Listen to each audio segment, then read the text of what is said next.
Mari kita berdoa, kita minta belas kasihan Tuhan untuk perenungan firman pada pagi ini. Bapa dalam sorga, kami bersyukur untuk cinta kasih yang Tuhan nyatakan hari demi hari. Kami melihat teguran Tuhan, kami melihat anugerah Tuhan, kami melihat kekuatan daripada Tuhan yang meneguhkan kaki kami, meneguhkan komitmen kami untuk hidup sebagai milik Kristus di tengah dunia yang jahat ini. Kami berdoa biarlah sungguh-sungguh kesaksian hidup kami boleh menjadi nyata, baik bagi keluarga kami, orang-orang di sekitar kami, di ruang lingkup pelayanan. Kiranya nama Tuhan ditinggikan. Sekali lagi ya Tuhan, teguhkan dan kuatkan setiap kami. Dalam nama Tuhan Yesus kami berdoa. Amin. Bapak Ibu Saudara sekalian, hari ini kita akan merenungkan dari Matius pasal 16. Ini adalah 2 minggu yang lalu ketika hari Pentakosta kita membicarakan mengenai bagian mengikut Kristus, menyangkal diri dan memikul salib. Hari ini masih sama saudara, tapi kita akan mencoba melakukan komparasi juga, perbandingan dengan apa yang tercatat di dalam Matius pasal 10. Kita pada waktu baca Matius 16, kita rasa kayaknya sudah pernah merenungkan ini, kok renungkan lagi ya. Kita coba lihat terlebih dahulu Matius pasal 16. Ayat 24 sampai 28 saya baca, tapi hari ini kita akan bahas sampai ayat 27 saja. Matius 16, 24 sampai 28 saya bacakan. Lalu Yesus berkata kepada murid-muridnya, setiap orang yang mau mengikut aku, ia harus menyangkal dirinya, memikul salibnya dan mengikut aku. Karena barang siapa mau menyelamatkan nyawanya, ia akan kehilangan nyawanya. Tapi barang siapa kehilangan nyawanya karena aku, ia akan memperolehnya. Apa gunanya seorang memperoleh seluruh dunia tetapi kehilangan nyawanya? Dan apa yang dapat diberikannya sebagai ganti nyawanya? Sebab anak manusia akan datang dalam kemuliaan Bapanya, diiringi malaikat-malaikatnya. Pada waktu itu ia akan membalas setiap orang menurut perbuatannya. Aku berkata kepadamu, sesungguhnya di antara orang yang hadir di sini, ada yang tidak akan mati sebelum mereka melihat anak manusia datang sebagai raja dalam kerajaannya. Kita lihat pasal 10, Matius pasal ke-10, ayat 37 sampai 39. Nah ini diawali dengan ayat 34 ya, Kristus bilang, aku datang bukan membawa damai tapi pedang. Dan musuh orang ialah orang seisi rumahnya. Berarti ini bicara allegiance, bicara kesetiaan, bicara ketaatan kepada siapa gitu. Nah ayat 37 diikuti dengan bagian ini ya. Barang siapa mengasihi bapa atau ibunya lebih daripadaku, lihat kalimat ini diulang lagi nanti, ia tidak layak bagiku. Barang siapa mengasihi anaknya laki-laki atau perempuan lebih daripadaku, ia tidak layak bagiku. Barang siapa tidak memikul salibnya dan mengikut aku, ia tidak layak bagiku. 3 kali diulang saudara. 39, barang siapa mempertahankan nyawanya, ia akan kehilangan nyawanya. Dan barang siapa kehilangan nyawanya karena aku, ia akan memperolehnya. Bapak Ibu Saudara sekalian, 2 perikop ini memiliki 2 fokus yang berbeda. Di dalam pasal 10 fokusnya adalah perbandingan kesetiaan. Kita ini setia kepada siapa? Dan kita harus sadar satu hal ya, di dalam budaya Israel pada saat itu, kolektivisme itu sangat kuat. Lawannya kita sekarang individualisme yang sangat kuat. Khususnya di kota besar kita susah untuk ketemu dan kenal dengan orang. Mungkin kalau ada bencana ya, mungkin kalau ekonomi hancur-hancuran baru orang stres nggak tahu mau ngapain, keluar rumah dia baru cerita-cerita. Tapi orang-orang di dalam budaya mula-mula saudara, itu istilahnya kita kayak melihat mungkin masih di beberapa daerah di Indonesia kalau perang itu bisa perang satu kampung. Itu berarti kolektivitasnya tinggi sekali. Itu depan rumah itu paman saya, belakang rumah sebelah mungkin itu adalah tante saya ya kayak gitu saudara. Jadi budaya kolektivitas sangat tinggi. Maka pada waktu Kristus bilang musuh orang adalah seisi rumahnya. Itu lagi bicara apa? Bicara sesuatu yang tidak bisa dibayangkan hari itu. Kok bisa ya musuh orang adalah seisi rumahnya. Tapi ini adalah bicara mengenai satu conformity, satu allegiance, satu kesetiaan. Kita pledge our komitmen itu kepada siapa? Kita berikan komitmen kita itu pada siapa? Hari itu komitmen paling tinggi adalah pada keluarga. Salah satunya. Kalau hari ini komitmen paling tinggi, sayang sekali. Mungkin bukan sudah pada keluarga saudara, mungkin pada pekerjaan. Atau mungkin pada hobi, saudara saya nggak tahu ya. Mungkin pada apa, saudara pada diri, ya ini macam-macam saudara. Maka kalau kita lihat bagian ini bicara mengenai apa? Orang yang mengikut aku, itu adalah memprioritaskan aku lebih dari yang lain. Kalau kamu prioritaskan yang lain daripadaku, kamu tidak layak ikut aku. Nah, jadi ini rada menakutkan Bapak Ibu Saudara sekalian. Karena orang Kristen bisa saja berbicara, oh saya memang mengikut Kristus. Tapi kita lihat realita di lapangan. Kalau realita di lapangan, orang yang bilang, oh aku milik Kristus, aku ikut Kristus. Tapi dia tidak mengikuti Kristus sungguh-sungguh, maka Kristus akan bilang pada hari terakhir, kamu milik saya? Bukan, saya nggak kenal kamu, pergi kamu. Kamu tidak layak bagiku. Jadi ini kita jangan pikir respon kepada Tuhan hanya kita saja yang bisa merespon. Tuhan akan memberikan respon. Enggak, kamu enggak layak bagiku. Nah saudara, kita harus sadar di dalam bagian ayat 10 ini lagi bicara persiapan penderitaan ketika murid-murid diutus untuk pergi pelayanan. Sekali lagi ya, waktu mau pergi pelayanan mereka dikasih tahu kamu akan ditolak, ya, kamu akan mengalami kesusahan, bahkan kamu akan kehilangan nyawa. Oke. Mereka di dalam bagian ini masih pergi pelayanan kan saudara? Masih pergi pelayanan. Berarti apa? Berarti kita lihat di dalam bagian ini mereka ada pengertian. Tapi saudara, ada perbedaan yang signifikan di dalam Matius pasal 16. Kenapa saudara? Karena di satu sisi ayat 10, pasal 10 tadi mereka sudah dengar, mereka mau, mereka jalan. Oke. Tapi di dalam pasal 16 ada suatu hal yang krusial terjadi. Apa itu? Yaitu adalah pengakuan Petrus. Teguran Petrus kepada Kristus, hardikan Kristus kepada Petrus, saudara, itu mengubah ekspektasi mereka kepada melayani Kristus. Sekarang di dalam pasal 16 bilang, kamu akan kehilangan nyawa karena kamu ikut aku. Simply seperti itu. Kamu akan kehilangan nyawa dan kamu akan mengalami salib, saudara. Nah sekarang kita coba lihat ya. Jadi pada waktu murid-murid dikasih tahu melayani Kristus menderita, mungkin sebagian mereka siap saja.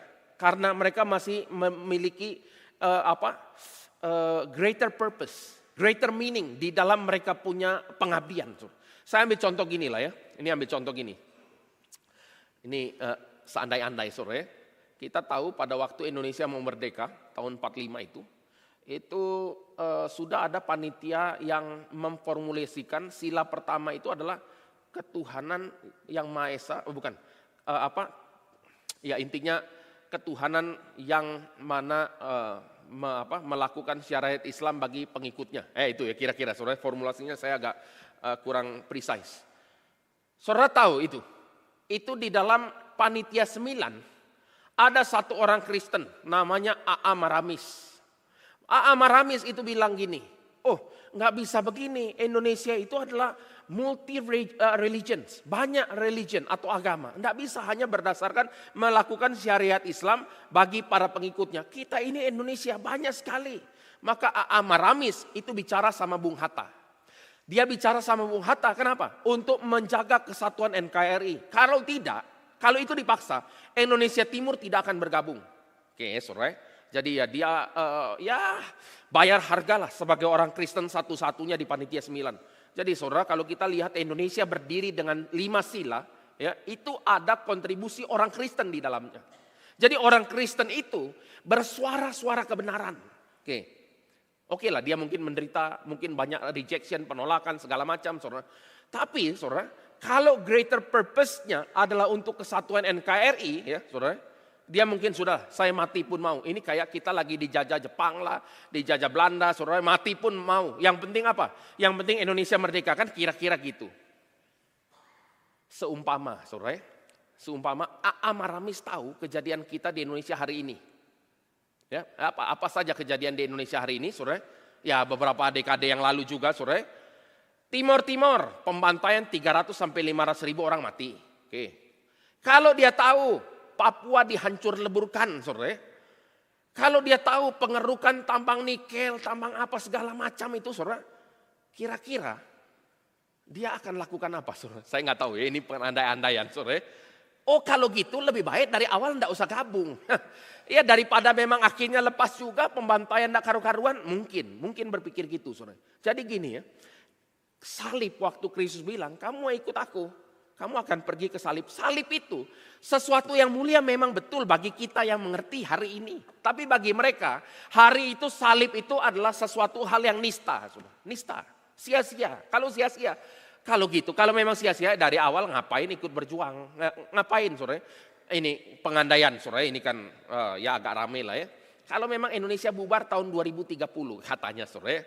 Which is unlikely sih, tapi oke lah. Kita katakanlah memang hancur tahun 2030.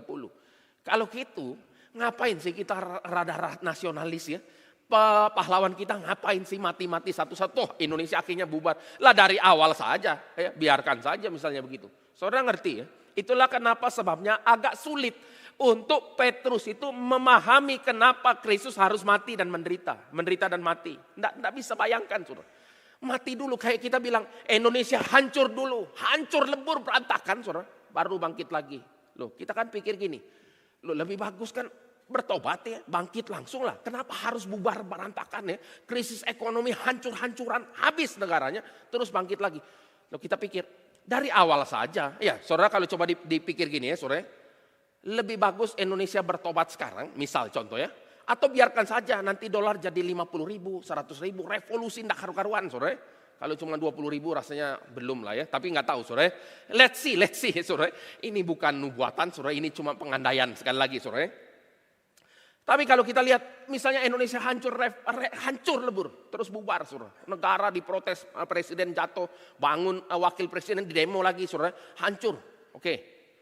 Lalu akhirnya setelah 30 tahun berikutnya bangkit lagi. Saudara, dalam benak kita akan pikir apa? Loh, kalau memang bangkit lagi lebih bagus nggak usah pakai hancur. Kalau hancur kan kita mati semua, saudara. Ngerti ya maksudnya suasana ini, saudara? Oleh sebab itu, saudara, waktu Kristus bicara ini tidak bisa dipahami dengan logika siapapun. Tidak bisa dipahami siapapun. Kalau memang rupiah harus menguat, kenapa tunggu lemah hancur baru menguat lagi? Misal contoh, saudara. Nah, ini adalah hal yang kita perlu sadar. Kenapa, saudara? Karena ini ilustrasi, saudara. Tapi di dalam pernyataan Kristus yang ikut aku sangkal diri dan pikul salib, esensinya ada di sana. Esensinya ada sesuatu hal yang radikal, saudara. Berbicara mengenai kalau kamu sungguh-sungguh mengikut aku, kamu akan sangkal diri dan kamu akan pikul salib. Ikut aku sampai Golgota. Value of the world tidak matching sama value daripada kingdom of God. Itu poinnya. Dan itu nggak bisa dilihat oleh Petrus. Maka ditegur deh, saudara. Setelah ditegur muncul bagian pasal 16. Jadi ada perbedaan. Kalau di dalam pasal 10 menderita sih memang. Tapi mereka masih bisa bawa konsep Mesias yang menang. Itu pasal 10. Kita kayak berperang, masih ada konsep kita bisa menang. Itu pasal 10 kira-kira, saudara. Tapi dalam pasal 16 have no other chance. Hancur dulu, baru bangkit lagi, saudara. Nah, saudara, kita akan lihat ya, ini contoh, saudara. Kita akan lihat ya, kalau orang tidak melihat ada kebangkitan orang mati. Tidak ada kemuliaan di dalam salib, maka kalimatnya, retorika Paulus di dalam 1 Korintus 15 ayat 32, dia bilang apa? Di dalam bagian itu, saudara, di dalam ayat beberapa dan setelahnya dia bilang apa? Kalau tidak ada kebangkitan orang mati, kalau gitu, ayo kita makan minum, mari kita besok mati. Itu kalimatnya. Kalau tidak ada kebangkitan. Karena saya di Efesus itu bertarung dengan binatang buas. Itu kalimatnya, saudara. Lah, coba pikir baik-baik. Kita adalah orang paling malang, saudara. Tidak kompromi, tidak korupsi, saudara. Jaga kesucian, jaga segala sesuatu, mati pula. Buat apa? Kalau tidak ada kebangkitan orang mati, kata Paulus. Tapi yang benar, karena Yesus bangkit, maka kita pegang itu salib, saudara. Berarti apa? Di dalam hidupnya Paulus, dia betul-betul menaklukkan dia punya kehendak. Itu arti menyangkal diri. Dia menaklukkan kehendak dia di bawah kaki Kristus. Seperti tadi juga waktu kita baca daripada pembacaan bertanggapan. Barnabas itu lakukan apa, saudara? Dia membawa hartanya ke bawah kaki para rasul. Ke bawah kaki Tuhan maksudnya, saudara. Dan dipakai untuk Tuhan. Itu kan menaklukkan diri, saudara. Itu menyangkal diri. Kalau kita punya uang banyak ya kan kita bisa pakai untuk apapun yang kita mau. Tapi kalau itu sudah dibawa untuk Tuhan semua. Berarti apa yang Tuhan mau yang dipakai. Nah, ini contoh, saudara. Nah, saya ambil contoh lagi. Ini mungkin rada aplikatif di dalam kita punya konteks bergereja, saudara.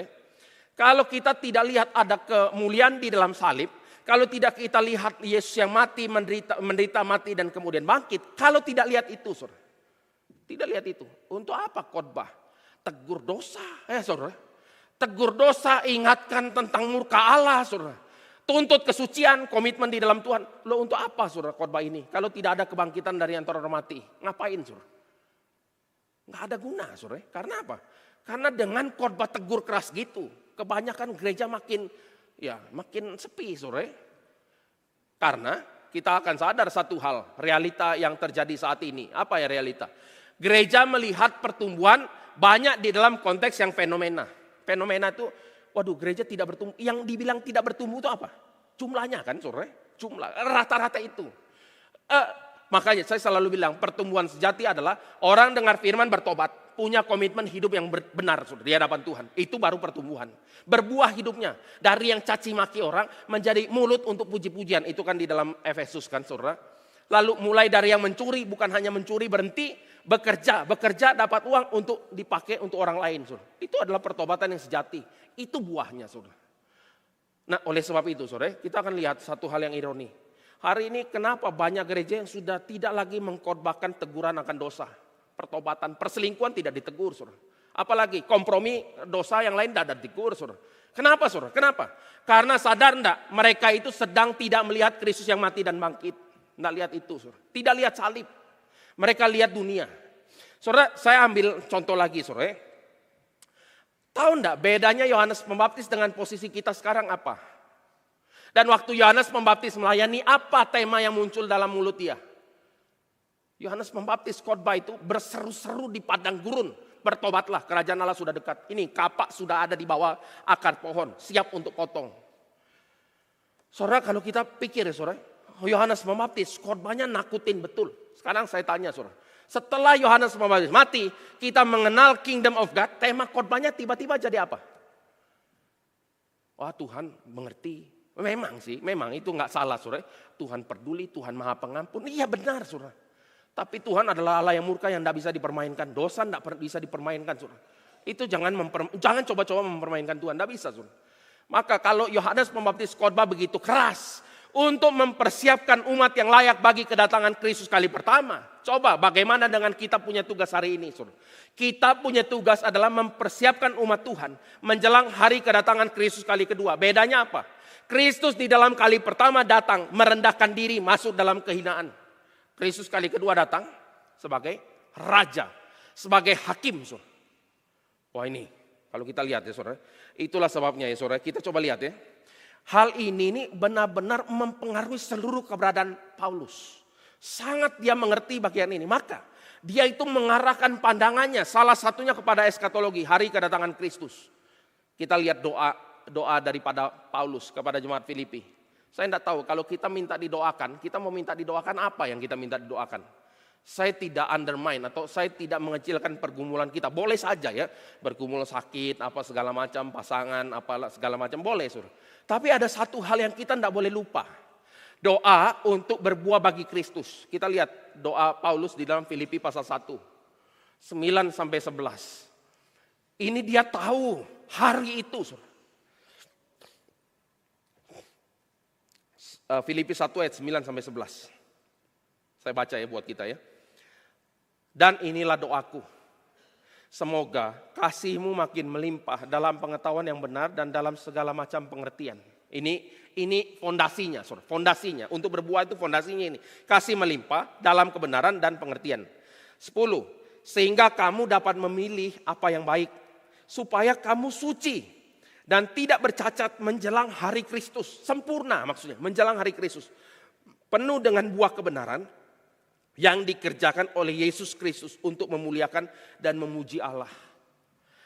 Jadi ini adalah hari di mana sang mempelai datang. Saya ambil contoh saudara. Saudara pernah dengar lah pasti di berita ya, ada wedding organizer yang bodong. Nah. Udah tender makanan, mungkin udah tes food, apa semua ya, terus pasen dekorasi dan lain sebagainya, saudara. Hari nikah, tamu undangan sudah hadir, saudara. Lalu tiba-tiba makanan tidak ada, dekorasi tidak ada. Kira-kira bagaimana, saudara?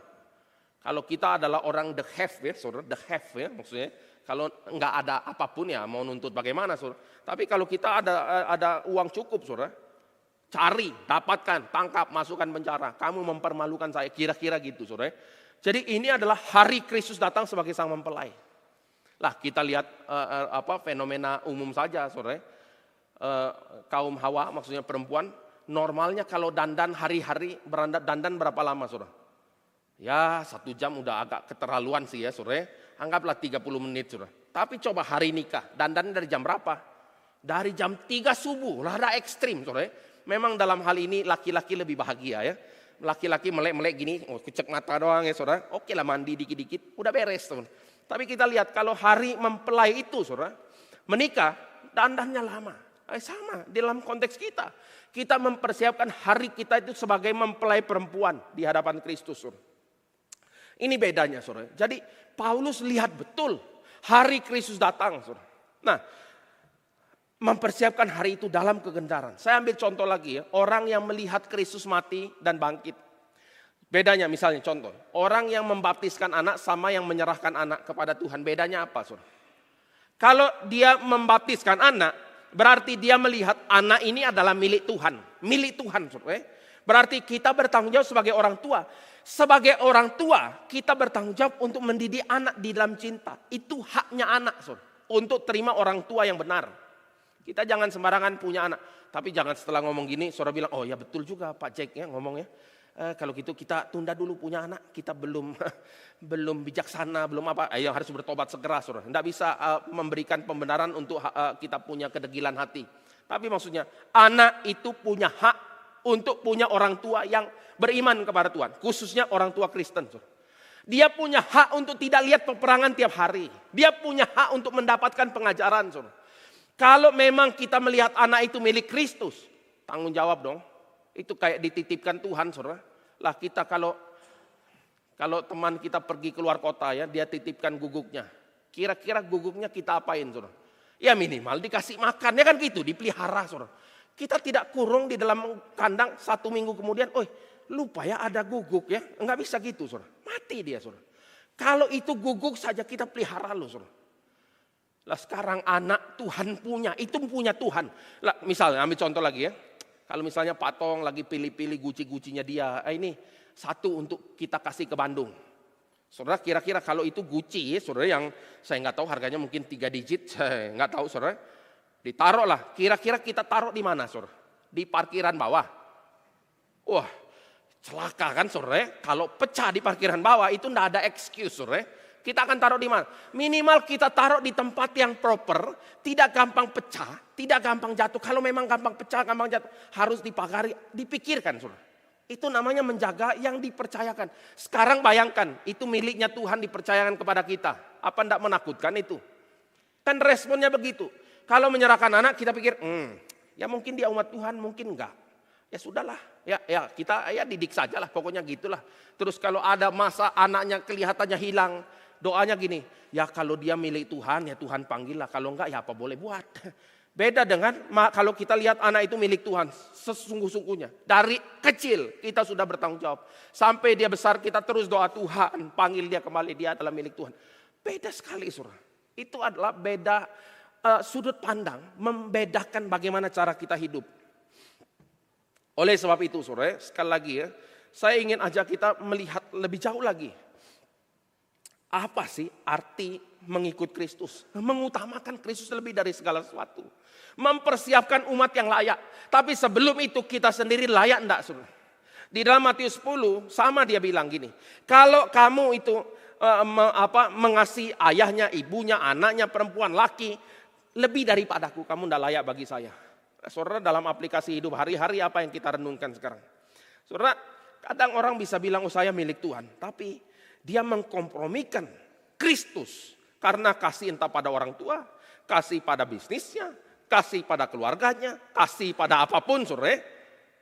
Itu tidak layak bagi Kristus. Tapi saudara, menakutkannya gini. Ini kita juga udah dapat peringatan ya. Pada hari terakhir orang akan panggil guru-guru palsu untuk memuaskan telinga mereka sendiri. Dan itu berbahayanya gini, saudara. Mengkonfirmasi kedegilan hati kita. Waktu kita kompromi, saudara, di mimbar tidak tegur, di mimbar bahkan kasih pembenaran. Oh ya nggak apa-apa, Tuhan mengerti. Ini namanya kesusahan manusia, saudara. Itu kita sedang menyembah Kristus yang lain.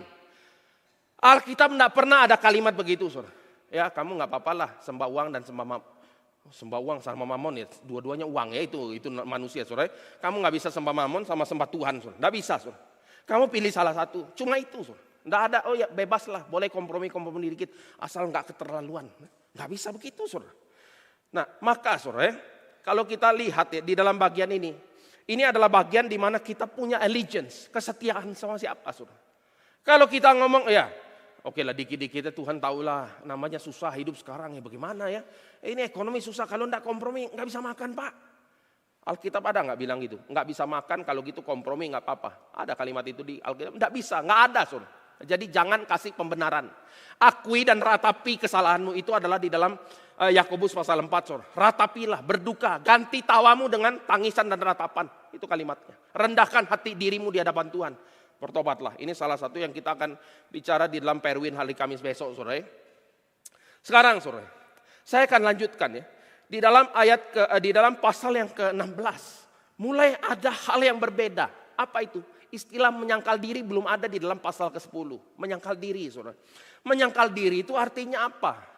Menyangkal diri artinya sekarang mengikut Kristus punya kehendak. Dia pengen kita apa ya kita lakukan, saudara. Itu saja. Nah, saya ambil contoh ya. Paulus berangkat itu meninggalkan Efesus. Bagi dia berat nah itu. Berat, dia bilang dia mencucurkan air mata buat jemaat Efesus. Kita jangan pikir gini ya, Paulus, wah puji Tuhan berangkat dari Efesus.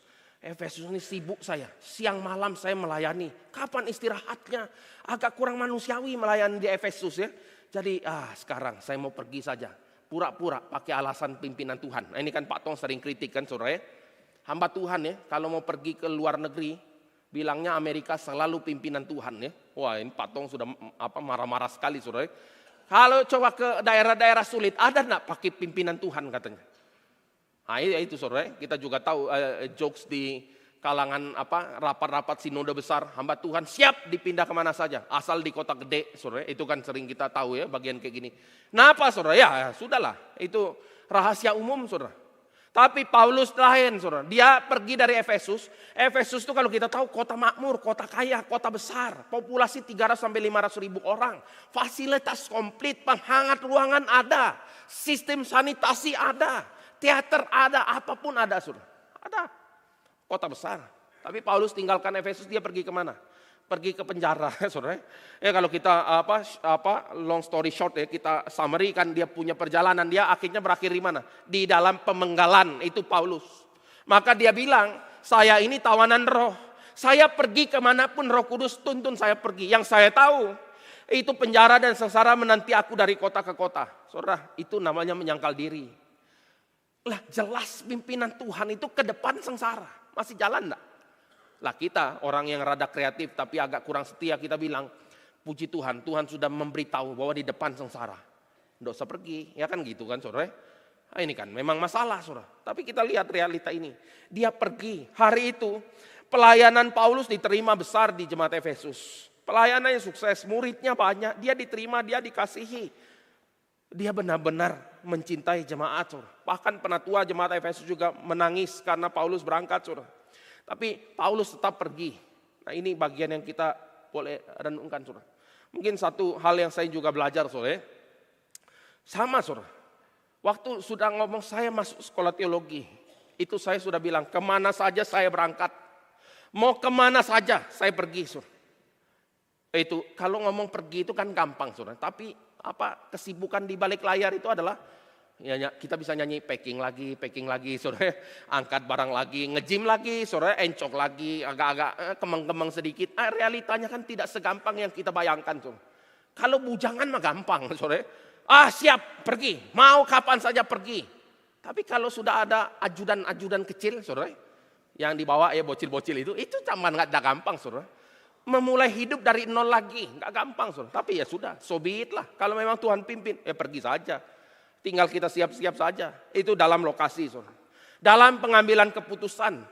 Dalam segala dilema yang mungkin ada. Entah di gereja, entah di dalam keluarga, entah di dalam hal apapun, saudara. Mulai memikirkan keputusan yang berkenan di hati Tuhan itu apa. Bukan mendasarkan ego kita. Kalau ego mah gampang, saudara. Kalau ego orang di jalan saja. Mungkin ada salib-salib. Kalau ikutin ego ya berantem terus. Mau kapan damainya hidup ini, saudara ya. Tapi kan kita tidak bisa begitu saudara. Kita harus segala keputusan, segala keinginan mencoba untuk hidup berkenan pada Tuhan. Nah, sekarang dalam realita hidup kita bagaimana saudara? Saya percaya tidak sedikit dari kita yang mengalami luka. Kecewa entah dengan keluarga, dengan gereja, dengan rekan kerja, dengan pemerintah ya kan. Wah ini kalau pemerintah tidak usah disebut Pak ya, kita semua sama ya. Kecewa saudara ya. Tapi ya bagaimana saudara? Kita ingin mengalami pahit, getir dan lain-lain saudara.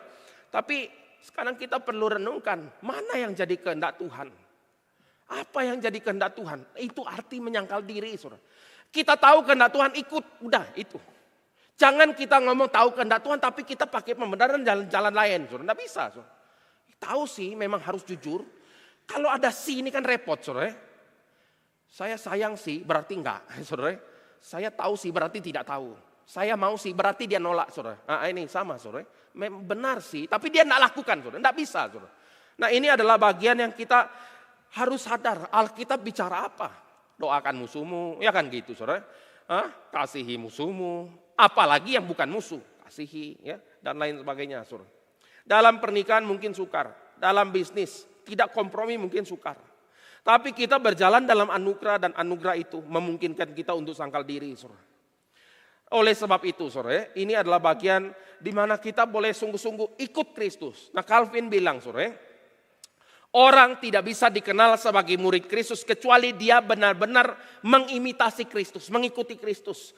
Dan rela mengejar hal yang sama dengan yang Kristus kejar. Sekarang Kristus kejar apa, saudara? Waktu di dalam pelayanan, dia kejar ketaatan pada kehendak Bapa. 100% dia kerjakan ini. Lah ini juga sama. Kalau kita bilang, oh ya saya tahu Kristus taat 100%. Tapi saya bukan Kristus. Wah ini kan repot. Kalimat kayak gini lah yang repot, saudara. Saya bukan Kristus. Kalau gitu maksudnya, oke lah Kristus taat 100%, saya 1% cukup lah. Ya jangan sampai 0%. Kan kalau 0% kan iblis ya saudara. 1% lah. Itu masalah, saudara. Kita enggak bisa begitu, saudara. Kristus jalan ke sana, kita jalan ke tempat lain, nyasar kita. Enggak bisa, saudara.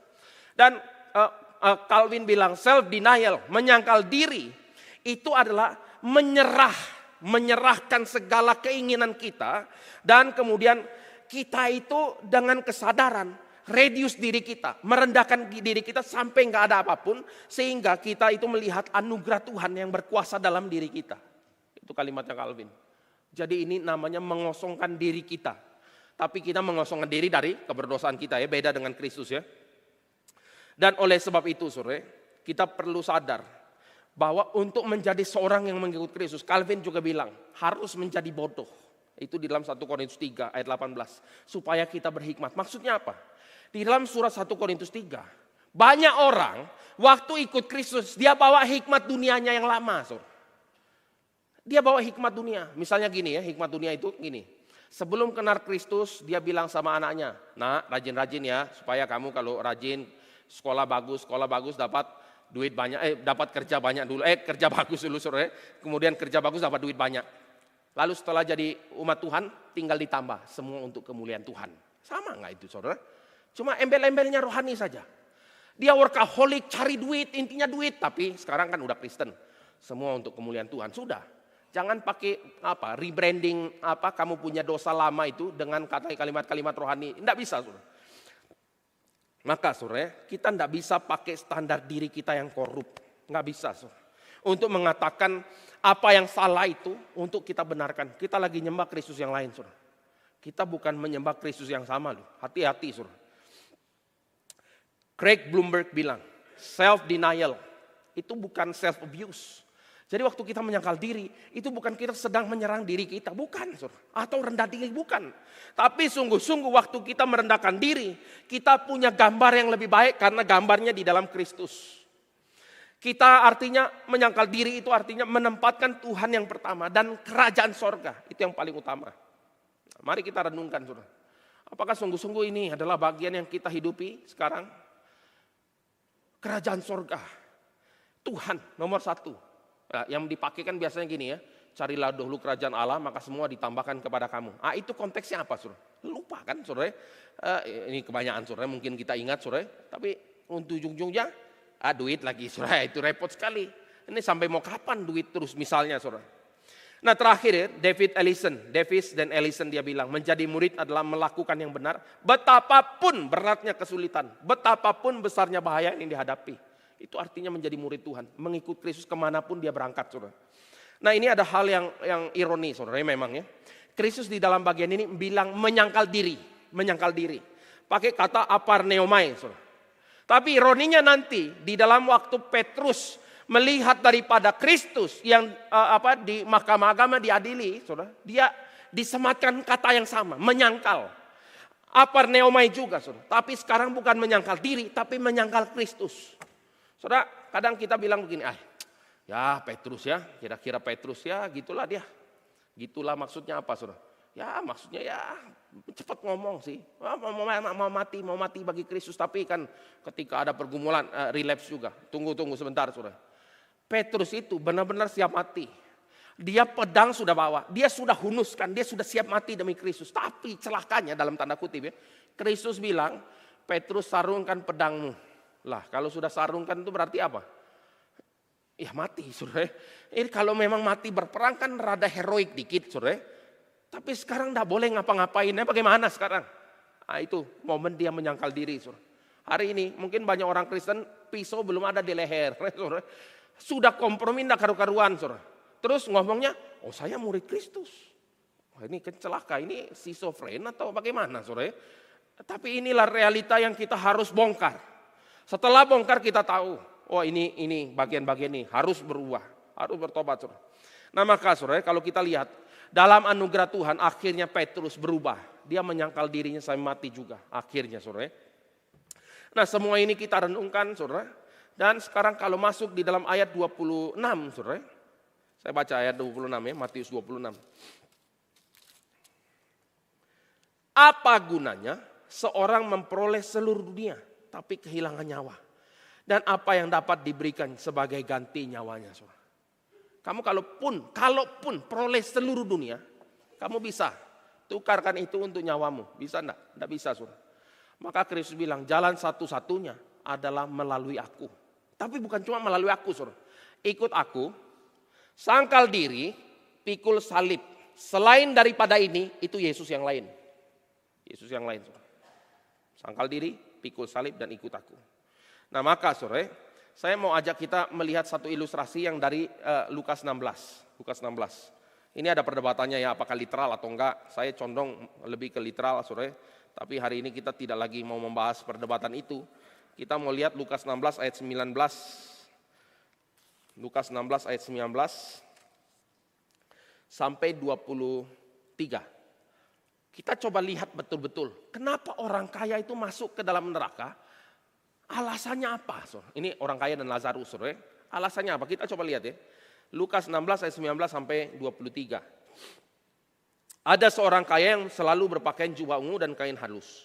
Dan setiap hari ia bersukaria dalam kemewahan. Dan ada seorang pengemis bernama Lazarus, badannya penuh dengan borok, berbaring dekat pintu rumah orang kaya itu. Dan ingin menghilangkan laparnya dengan apa yang jatuh dari meja orang kaya itu. Malahan anjing-anjing datang dan menjilati boroknya. Kemudian matilah orang miskin itu. Lalu dibawa oleh malaikat-malaikat ke pangkuan Abraham. Orang kaya itu juga mati lalu dikubur. Mungkin mewah kuburannya, siapa yang peduli sore. Dan sementara ia menderita sesara di alam maut, ia memandang ke atas dan dari jauh dilihatnya Abraham dan Lazarus duduk di pangkuannya. Sekarang pertanyaannya sore, orang kaya ini dihukum karena apa? Kenapa? Nah kita harus balik cuma di dalam bagian ini sore, yang di-reveal saja yang kita bisa bicara. Sekarang pertanyaannya gini sore, dia dihukum karena pakai jubah ungu dan kain halus? Kayaknya bukan sore. Kalau itu kan celaka ya, baju kita kan halus-halus dan mungkin ada yang pakai baju ungu, sore. Tentu bukan, sore, bukan. Oke, kalau gitu apalagi? Setiap hari bersukaria dalam kemewahan. Itu dosa enggak ya? Bersukaria dalam kemewahan. Kayaknya enggak langsung eksplisit kecuali dinyatakan bersukaria dalam kemewahan yang berdosa atau yang kompromi. Ya itu jelas, sore. Kalau kemewahan kita bisa bilang ini anugerah Tuhan dan dia menikmati dalam Tuhan. Oke. Kayaknya ini belum bisa kena juga, saudara. Lalu satu-satunya yang kita bisa lihat di sini apa, saudara? Yaitu adalah ketika ada pengemis itu penuh borok berbaring dekat pintu rumah orang kaya. Berarti orang kaya ini tidak mungkin tidak tahu. Sampai lebih jelas lagi ayat 21. Ingin menghilangkan lapar dengan apa yang jatuh dari meja orang kaya itu. Itu kan dekat sekali ya, jatuh dari meja itu kan sangat dekat, saudara. Apa yang terjadi? Dia tidak dapat makan, justru anjing-anjing menjilati boroknya. Anjing itu kan binatang najis, saudara. Sekarang anjing jilat-jilat itu Lazarus. Saudara. Berarti orang kaya ini kena hukum, saudara. Satu konfirmasi penghukuman karena tidak ada mercy, tidak ada belas kasihan. Dan kita tahu belas kasihan muncul yang sejati cuma daripada Tuhan. Oke, kalau orang kaya itu saja hukumannya menakutkan gini. Kita coba lihat, saudara. di dalam realita hidup. Orang kan kalau kita lihat, udah enggak usah jauh-jauh, saudara, di Indonesia saja. Orang berusaha mendapatkan apa? Dunia. Bukan dunia pun semua, cuma sedikit. Apa contohnya? Ya cerita Lazarus ini tidak sampai se-ekstrim yang kita lihat, saudara. Hari ini orang memperkaya diri dengan korupsi, ya, memperkaya diri dengan pembalakan hutan. Yang ilegal jelas salah, ya. Tapi pembalakan hutan kan ada yang legal. Legal nggak? Legal. Ya banyak itu kan legal, ya, legal. Pokoknya entahlah mau dikasih tanda kutip atau apapun, saudara. Doesn't matter, saudara. Terus apa lagi? Pengerukan tambang legal. Hancur itu Papua, hancur itu di Manokwari, saudara. Ya, hancur itu di daerah-daerah yang lain, saudara. Hancur. Itu dikeruk. Katanya pengelolaan sumber daya alam ini untuk kesejahteraan masyarakat Indonesia. Memang kita sejahtera karena ya dibilangnya orang Indonesia tidak mau kaya. Itulah, saudara. Tahu sendiri ya, ini memang oke lah. Indonesia banyak jokesnya, saudara. Terus apalagi, saudara? Belum lagi deal-deal konsesi legal untuk memperkaya diri. Belum dengan upaya mendirikan SPPG. Ya. Kita udah tahu SPPG ini adalah Satuan Pelayanan Pemenuhan Gizi. Tapi kerjaannya BGN itu adalah pengadaan kaos kaki, ya kan gitu ya. Pengadaan motor, mobil, ndak karu-karuan lah pokoknya. Kita kemarin lihat ya, kepala BGN ditangkap. Kita ini orang Indonesia normal, saudara. Kita bilang, dari tahun lalu kami juga udah tahu. Saudara. Lah kenapa baru ditangkapnya sekarang, itu kenapa, saudara? Kenapa proyek ini jalan juga anyway? Belum koperasi desa dan lain-lain sebagainya. Itu orang yang mungkin ya pendidikan nggak usah tinggi-tinggi lah. Itu semua tahu kok ini syarat dengan korupsi. Terus kita lihat apa? Belum lagi perbuatan-perbuatan yang maksiat seperti domino kekonyolan, ya, sampai hari ini, saudara. Sampai kita lihat artikel Bloomberg itu bilang apa? Sell Indonesia. Lah kalau kita investor asing, saudara, itu pilihan yang logis, saudara, untuk jual seluruh aset di Indonesia. Karena pemerintah mengendalikan ormas saja tidak bisa. Bukan nggak bisa, memang dia pakai, saudara. Ya sudahlah, itu realita hidup kita. Banyaklah hal gini, saudara. Tapi balik lagi, saudara. Coba kalau kita lihat ini. Orang hari ini mencoba untuk mengeruk kekayaan. Oke lah, kamu punya. So be it lah. Kamu pakai apa? Silakan lah. Kamu kaya raya, boleh lah, silakan. Tapi ingat satu hal, saudara. Kristus bilang apa? Keselamatan jalannya cuma melalui aku. Ikut aku, sangkal diri dan pikul salib. Kalau kamu punya semua, kamu bisa tukarkan itu semua untuk kamu punya keselamatan enggak? Enggak bisa. Kalau gitu untuk apa semua itu? Saudara, kalau kita baca kitab Pengkhotbah, itu cuma adalah hal yang menyusahkan anak manusia. Menjaring angin. Itu yang dikerjakan oleh orang-orang yang tidak tahu malu ini, saudara. Tapi Tuhan berdaulat, saudara. Belum kalau kita lihat hal-hal yang lebih menjijikkan, ya. Kasus Epstein Files rada tertutup sekarang. Kalau kita lihat ya pemberitaan Epstein Files masih booming enggak? Yang lebih booming kan tarif war, ya. Yang lebih booming perang Iran. Lebih booming Israel masih saja perang, oke lah. Terus apalagi, saudara? Sebentar lagi SpaceX mau IPO, ya itu kan pikiran orang. Market di US mulai agak crash, S&P 500 mulai turun dikit misalnya, ya saudara. Selain kalau di Indonesia, kita Indonesia ya pokoknya itulah yang viral di kita ya apa yang dibilangkan Bapak Presiden kita kan gitu, saudara. Ada aja yang dia bicarakan, saudara, yang selalu jadi meme di mana-mana, saudara. Ya itulah adalah bagian yang kita lihat, saudara. Tapi balik lagi, semua ini, saudara, semua usaha, semua ketamakan, semua hawa nafsu manusia memperoleh satu dunia katakanlah mampu, dia tidak bisa menyelamatkan dirinya, saudara.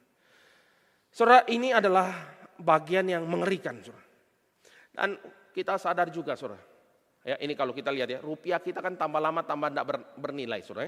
Kita lihat, kita rupiah lawan dolar, kayaknya apalagi lawan pound sterling. Sudah tidak tahu kursnya berapa, saudara. Lawan euro. Dulu tahun berapa itu masih 17.000, 16.000. Sekarang 21.000, saudara. Itu turun tak berapa persen. Kalau kita lihat ini Indonesia ada anugerah sendiri, ya. Kita lihat mata uang kita saja di dunia ini tidak berharga. Nah, ini kalau kita bisa bilang gitu. Apalagi perbuatan kita tidak bisa kita pakai untuk mentransaksikan keselamatan. Ya di dunia aja rupiah kita enggak terlalu berharga, saudara. Mau dibawa ini pakai ke surga, beli keselamatan pakai rupiah, lebih enggak laku, saudara. Ini realita pahit memang, tapi ya mungkin di situ ada hikmat, saudara. Nah sekarang kita lihat, saudara, ayat 27. Ayat 27 ini rada menakutkan, saudara. Sebab anak manusia akan datang dalam kemuliaan Bapanya diiringi malaikat-malaikatnya. Pada waktu itu ia akan membalas setiap orang menurut perbuatannya. Coba bayangkan, saudara. Ini tidak bisa ditawar-tawar, saudara. Memang ada pendekatan sistematik teologi. Tapi sistematik teologi itu menjelaskan esensinya orang diselamatkan karena anugerah. Betul, saudara, betul. Tapi kita harus tahu di dalam sistematik teologi juga. Anugerah itu menghasilkan apa? Ketekunan. Nah kan itu ya. Ketekunan. Lalu apa? Berbuah. Intinya berbuah. Itu kan perbuatan, saudara. Alkitab banyak sekali bicara. Kamu tahu pohon baik atau enggak dari buahnya. Yohanes pasal 15 dari buahnya. Kamu akan berbuah banyak kalau di dalam aku. Yakobus iman tanpa perbuatan mati. Banyak sekali surat Petrus juga. Kita bisa lihat hampir di seluruh bagian itu bicara itu. Tapi selalu ada pengajar-pengajar palsu yang bicara mengenai iman saja, anugerah saja, tanpa ada tuntutan perbuatan. Saudara coba bayangkan, saudara. Karena Alkitab akan bilang, Kristus akan membalas setiap orang menurut perbuatannya. Kalau kita yang diselamatkan, perbuatan yang dilakukan, dikerjakan dalam Kristus, semua kemuliaan Tuhan. Tapi orang yang tidak diselamatkan, coba dihakimi menurut perbuatan. Saudara coba bayangkan saja itu adalah hari apa ya? Susah ngomong, saudara. Hari paniknya, kebelet, saudara. Saya nggak tahu. Saudara ada pernah mengalami perasaan panik nggak? Saya nggak tahu itu ya. Kalau pernah itu mungkin glimpse sepersekian persen, saudara itu. Panik tuh gini, saudara. Saya pernah contoh ya, saudara. Waktu kuliah S1 ya. Ini saya nggak ingat sudah ujiannya apa, saudara. Tapi yang saya ingat soalnya sulit, betul, saudara. Setelah sulit itu waktu lihat soal saja udah tahu dalam hati celaka saya. Itu saudara, pernah ada perasaan itu ya? Celaka ya, kayaknya sudah pasti tidak lulus ini. Mengulang ya saudara. Ini perasaan celaka itu enggak sering kita alami saudara. Udah celaka saudara, mengerjakan tetapkan dengan sungguh-sungguh saudara. Mencoba, sudah kerjakan sungguh-sungguh, masih separuh tidak terjawab. Yang sudah dijawab saja kayaknya itu juga hasilnya enggak tahulah bagaimana. Separuh yang lain, ya sudah itu waktu tinggal dikit. Terus paniknya benar-benar saudara. Bagaimana itu sampai mau ngompol saudara. Saya nggak tahu Bapak Ibu pernah ada perasaan itu nggak ya. Kayak terlambat sudah. Ngejar kalau wus mah gampang tinggal beli lagi. Bisa di reschedule tiketnya saudara. Itu kalau wus saudara. Kalau pesawat hilang 90%. Lumayan ya.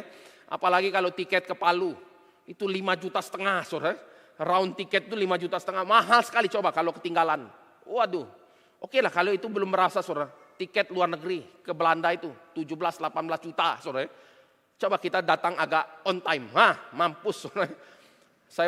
Saya selalu 2 jam sebelum sudah nyampe airport. Selalu saudara. Kenapa saudara? Karena saya tahu dunia ini tidak ideal. Meskipun itu di Belanda, yang transportasi publiknya itu reliable, tidak seperti Jerman saudara. Late terus, Indonesia lebih parah lagi saudara. Ya udahlah. Kita nggak usah ngomong Indonesia dulu saudara. Ini menyedihkan lah ya, tapi oke lah saudara. Saya selalu 2 jam sebelum nyampe. Kali itu bayangkan saudara, sudah nyampe di stasiun di airport. Tiba-tiba ada orang bawa pisau di airport. Ya, jadi itu stasiun tutup, kita dikeluarkan dilanjutkan perjalanan ke stasiun yang terdekat yang lain. Coba bayangkan, kalau saya datangnya mepet. Apa nggak rasa udah mau kencing-kencing saudara. Itu perasaan yang panik sekali. Saudara, ini cuma sedikit saja. Perasaan takut, kecut, ya pahit dikit saja. Tapi hari Kristus datang, mengerikan saudara. Itu lebih dari auditor datang saudara. Lebih dari hakim agung manapun datang. Karena hakim di Indonesia lagi saudara. Hakim di Indonesia bisa dibeli, ya gampang saudara. Bisa dibicarakan lah. Tapi hakim yang adil saudara, tidak bergeming. Dia lihat kamu begini, kena semua. Waduh, ampun saudara. Itu hari datangnya Kristus saudara. Coba bayangkan sekarang. Hari ini saudara, kita ini kayak lagi di dalam ibaratnya di dalam pesawat yang mau jatuh, saudara. Ya, kita masih ribut nggak? Itu VVIP itu saya yang layak duduk di situ, ya. Paling depan itu bisnis kelas ya, yang super, yang wah itu saya punya. Mana makanan? Datang sini, saya mau lobster yang paling bagus. Ini pesawat lagi jatuh, saudara. Itukah yang kita perhatikan dalam dunia ini, saudara? Oke lah, kita bisa makan lobster ya, kita bisa dapat reclining seat yang full ya, oke lah saudara. Ada berapa inch TV dan lain sebagainya, oke kita bisa dapat itu. Tapi kita akan menuju kehancuran. Kita harusnya tanya, ada ini enggak? Ada parasut kek, apa kek saudara ya, itu masih masuk akal saudara. Kita mungkin dalam hidup itu seperti ini. Di dalam pesawat yang jatuh, tapi yang diributkan hal-hal yang doesn't matter. Itulah sebabnya saudara, kadang-kala orang mungkin realita hidupnya cuma mau mati sebagai raja saja. Tapi dia kehilangan segala sesuatu. Sedikit lagi saudara, ini saya cuma mau baca beberapa bagian ya. Ini minggu depan kita bahas lebih lanjut saudara. Ini lagi mau bicara hari Tuhan datang itu ngeri untuk orang-orang yang tidak dalam Tuhan. Saya baca beberapa bagian saja. Amos 5 ayat 18 sampai 20. Ini lebih ngeri daripada peribahasa Indonesia. Jatuh ketimpa tangga. Kita tambahin masuk lumpur. Saudara itu oke lah peribahasa kita saudara. Coba lihat Amos 5 ayat 18 sampai 20. Saya bacakan buat kita. Celakalah mereka yang menginginkan hari Tuhan. Apa gunanya hari Tuhan itu bagimu? Hari itu kegelapan dan bukan terang. Seperti seorang yang lari terhadap singa, seekor beruang mendatangi dia. Dan ketika dia sampai ke rumah, bertopang dengan tangannya ke dinding, seekor ular memagut dia. Bukankah hari Tuhan itu kegelapan dan bukan terang, kelam kabut dan tidak bercahaya? Coba bayangkan, dire situation, mengerikannya. Ketemu singa, kabur, selamat, ketemu beruang lagi. Coba bayangkan, habis ketemu singa, ketemu beruang. Ini kayak dari mulut singa ke mulut buaya, tapi itu kan berhenti perumpamaan itu. Kalau di sini dilanjutkan lagi, nyampe rumah rasanya aman, bertopang tangannya di tembok, kena gigit ular. Coba bayangkan, saudara, itu hari Tuhan. Berarti tidak ada satu orang yang bisa luput, saudara. Zefanya, saya bacakan saja. Hari Tuhan dibilang, hari pahlawan menangis. Hari kegemasan, hari kesusahan, kesulitan, kemusnahan, pemusnahan, kegelapan, kesuraman. Hari berawan kelam. Hari pekik tempur. Orang akan berjalan seperti buta ya. Seperti orang buta. Karena mereka berdosa kepada Tuhan. Darah mereka tercurah seperti debu dan usus mereka seperti tai. Oh itu ngeri kalimat itu. Banyak lagi ya. Ada minta supaya gunung-gunung batu menimpa. Itu sampai di dalam Lukas 23 ayat 30. Orang mulai berkata sama gunung, runtuh menimpa kami. Dan kepada bukit-bukit timbun kami. Itu kengeriannya. Tidak ada satu tempat pun untuk kabur. Itu realita hari Kristus datang. Bagi orang yang tidak di dalam Tuhan. Sadar enggak realita ini saudara? Kita mungkin bersyukur, kita sadar dan kita bertumbuh dan bertobat saudara. Tapi kita harus sadar juga realita yang terjadi dengan banyak sekali orang. Yang tidak sungguh-sungguh mengerti realita ini. Kalau kita ngerti realita ini, kita akan punya dedikasi hidup seperti Roh Kudus yang menggerakkan Paulus. Kita akan ada realita hidup yang benar-benar setia, ikut Kristus, sangkal diri, pikul salib. Kalau enggak, saudara. Dan biarlah perenungan ini boleh sekali lagi memberikan kita satu kegentaran, satu pengharapan juga, satu kekuatan dalam Tuhan. Mari kita berdoa. Bapa di dalam sorga, kami bersyukur pada pagi siang hari ini kami sekali lagi merenungkan firman Tuhan. Kiranya Engkau sendiri yang boleh meneguhkan, menguatkan, menegur kami, membentuk kami, menuntun kami dalam kesucian. Sehingga hidup kami ini sungguh-sungguh mengikut Kristus, menyangkal diri dan memikul salib yang Tuhan beri kepada kami. Biarlah Tuhan tolong kami, untuk kami sendiri boleh bertumbuh dan kami boleh menjadi berkat bagi orang di sekitar kami. Terima kasih Bapa, dalam nama Tuhan Yesus kami berdoa. Amin.